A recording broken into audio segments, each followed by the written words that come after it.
Ciao, rieccomi a fare video perché più di qualcuno in quest'ultimo periodo mi ha detto: ma dove sei sparita? Non vedo più un tuo video. In effetti sono stata un po' latitante perché sto riorganizzando tutta l'attività online e quindi il- l'impegno è molto molto tosto. Comunque condivido con te il sondaggio che avevo fatto sugli argomenti che potevano essere interessanti. Devo dirti una cosa, mi ha stupito, ma veramente notevolmente stupito, cosa è emerso, perché non avrei mai pensato. Vorrei tu parlassi di leadership e carisma, 24%, comunicazione light to me, 20%, equilibrio emozionale ed autostima, 31%, apprendimento rapido, il 25%.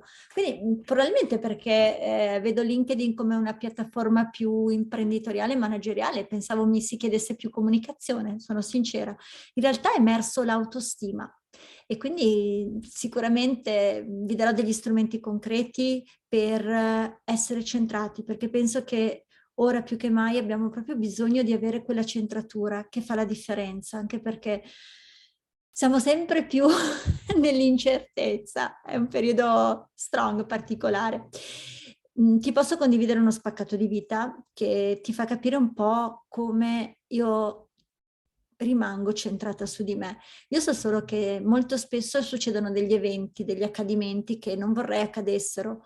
Succedono delle cose magari che mi lasciano un po' basita, che rompono lo schema o che mi defocalizzano o che mi fanno una sorta di effetto shock.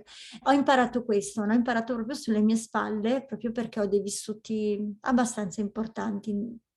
Probabilmente le anime forti hanno la necessità di sperimentare le forche caudine per stare bene, non lo so, vabbè. E comunque il discorso cos'è? Io quando c'è qualcosa che mi succede, che non vorrei accadesse, ho coniato in me una frase. Guarda, te la condivido magari con una lavagnetta così almeno è più immediata, perché io quando non sto bene mi dico sempre questo, non so perché succede, non vorrei succedesse, lo so che sono tutti non, qualcuno che mi dice della comunicazione, tutto quello che so è che nel tempo avrà un senso e io ne uscirò ancora più forte.